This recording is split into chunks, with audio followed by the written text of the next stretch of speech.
Yes, Jamaat Islami one পাকিস্তানের পক্ষে support দিয়েছিল।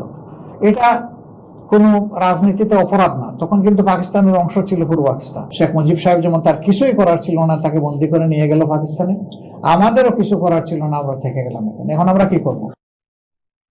জামাত ইসলামীকে মিন করতেছি। তাহলে জামাত ইসলামের জন্য পথ দুটো হলো, দেশের ভিতর থেকে তারা যুদ্ধ করবে পাকিস্তান সেনাবাহিনীর বিরুদ্ধে, আর না হয় তারা পক্ষ নেবে পাকিস্তান সেনাবাহিনী।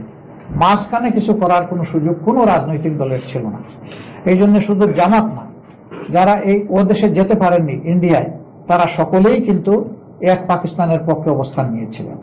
শেখ মুজিবুর রহমান সাহেব তিনি কিন্তু দেশ স্বাধীন করার জন্য এই মিটিং করেন, তিনি করেছেন তার অধিকার এস্টাবলিশ করার জন্য। জনগণ যাকে রায় দিয়েছে তার হাতে ক্ষমতা দিতে হবে, এটা বোঝানোর জন্য। কিন্তু শেষ পর্যন্ত হলো না, তারা ঝাঁপাইয়ে পড়লো। শেখ মুজিব সাহেব নিজে কিন্তু স্বাধীনতার প্রক্লেমেশন দিয়ে যেতে পারলেন।